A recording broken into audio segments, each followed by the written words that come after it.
प्रदेश के उप मुख्यमंत्री ब्रजेश पाठक ने सोमवार को जनपद भ्रमण के दौरान द लर्निंग वर्ल्ड स्कूल के उद्घाटन कार्यक्रम में पूर्व सामुदायिक स्वास्थ्य केंद्र सीएससी फजील नगर का औपचारिक निरीक्षण किया। निरीक्षण के दौरान उन्होंने अस्पताल में उपलब्ध स्वास्थ्य सेवाएं, साफ सफाई व्यवस्था तथा मरीजों को प्रदान की जा रही सुविधा का स्थलीय निरीक्षण कर आवश्यक दिशा निर्देश दिए। उप मुख्यमंत्री ने सर्वप्रथम ओपीटी इमरजेंसी वार्ड दवा वितरण केंद्र, प्रसूति कक्ष एवं पैथोलॉजी विभाग पहुंचे, जहां उन्होंने चिकित्सकों और कर्मचारियों की उपस्थिति का सत्यापन किया तथा उपचार व्यवस्था, दवाओं की उपलब्धता एवं स्वच्छता व्यवस्था पर जायजा लिया।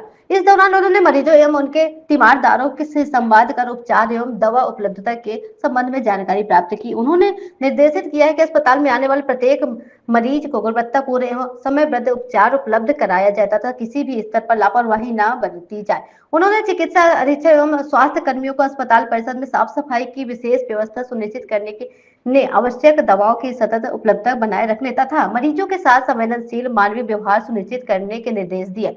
उप मुख्यमंत्री ने कहा कि सरकार अस्पतालों की सेवाओं की गुणवत्ता में सुधार राज्य सरकार की सर्वोच्च प्राथमिकता में शामिल है तथा उनके लिए नियमित निरीक्षण एवं सतत निगरानी की जा रही है। उपस्थित पंजिकता पर निरीक्षण करते हुए उन्होंने निर्देश दिए हैं कि किसी भी कर्मचारी को पूर्व में लिखित प्रार्थना पत्र एवं मुख्य चिकित्सा अधिकारी स्तर से अनुमति के बिना अवकाश स्वीकृत नहीं किया जाएगा।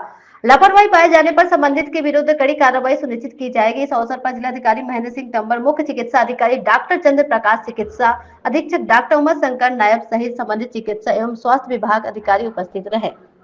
जनपद में डॉक्टरों की भारी कमी, देखिए आप सब जानते हैं कि हमारी सरकार लगातार मेडिकल कॉलेजों की संख्या बढ़ा करके आज एमबीबीएस की सीटें 2.5-3 गुनी हो चुकी है, एमएसएमडी की बढ़ी है।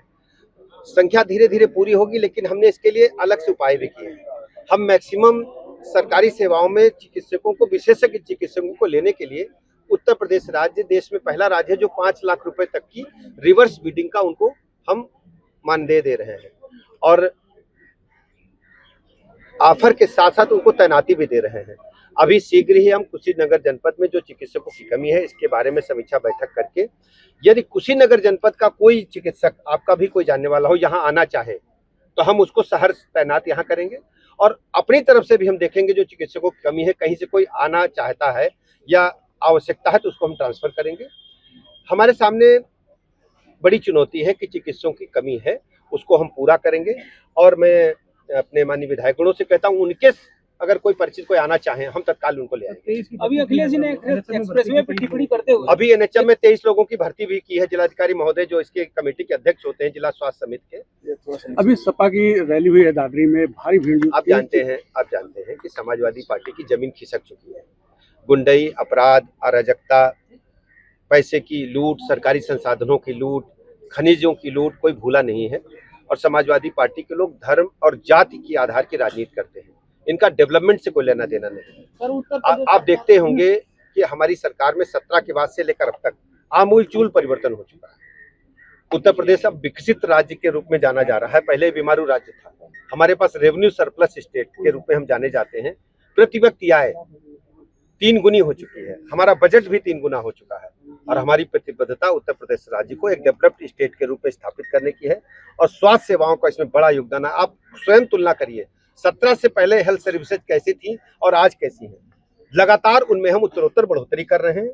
कुशीनगर जनपद हमारी प्राथमिकता की श्रेणी में है, इसको हम पहले नंबर पर रखेंगे और जो भी चिकित्सकों के पद खाली हैं उनको भरेंगे और संसाधन पूरे करेंगे। जिले में अवैध हॉस्पिटल चल रहा है, लेकिन वोटी सील करके कार्रवाई कोरम पूर्ति की जा रही है। कौन तो लग लिस्ट होता दो आज सील करा दूं। तमाम शिकायतें अगर चुपचाप हमें पर्ची दे तो आज सील करा दूं। उत्तर प्रदेश सरकार के एक योजना के अंतर्गत हेल्थ एंड वेलनेस सेंटर बनाए गए गांव-गांव, उनका कभी ताला ही नहीं खुला, भवन जर्जर हो गए। जो हेल्थ वेलनेस सेंटर है, हमारे पास 25,000 से अधिक हेल्थ वेलनेस सेंटर है, उसमें से 21,000 जो है स्वास्थ्य आरोग्य मंदिर है, बाकी स्वास्थ्य उप केंद्र है। सभी स्वास्थ्य उप केंद्रों पर एक एएनएम तैनात है और जो हेल्थ वेलनेस सेंटर है वहाँ सीएचओ तैनात है।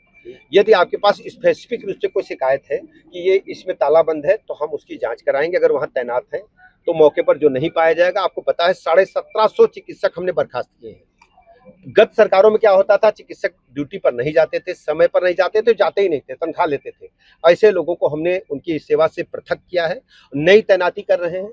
यदि आपके पास स्पेसिफिक कोई शिकायत हो कि इस अस्पताल में ताला बंद है, वहाँ पर डॉक्टर तैनात है, तो हम उनको नौकरी से पृथक करके नई तैनाती करेंगे। जेवर इंटरनेशनल एयरपोर्ट की उद्घाटन हुआ है, कुशीनगर भी इंटरनेशनल एयरपोर्ट है, लगातार ऐड में कुशीनगर इंटरनेशनल एयरपोर्ट दिखाया जाता है, लेकिन अभी इसकी शुरुआत नहीं हो पा रही। कुशीनगर में जो सेवा प्रदाता एजेंसियां हैं, जैसे इंडिगो और एयर इंडिया या अन्य जो हवाई जहाज की एजेंसियां हैं, उनसे हम लोग बात किए हैं। माननीय विधायकगणों ने, माननीय सांसद जी ने भी बात किया है और तत्काल यहाँ पर सेवा शुरू की जाए, ये हम लोग चाहते हैं और मुझे लगता है कि आने वाले दिनों में शीघ्र यहाँ पर सेवाएं शुरू। लास्ट सवाल, बंगाल चुनाव को लेकर क्या कहना है? क्या लगता है कि भारतीय जनता पार्टी जीत रही है? एकदम जीत बा, कोई दिक्कत नहीं है। चारों तरफ यही है कि भाजपा आ रही है, मोदी जी ठीक काम कैले बाड़े और दुनिया में मोदी जी सर्वाधिक लोकप्रियता बाड़े और सभी लोग चाहत बाटे कि पश्चिम बंगाल में बदलाव होके और ममता बनर्जी की विदाई हो और भाजपा आवे।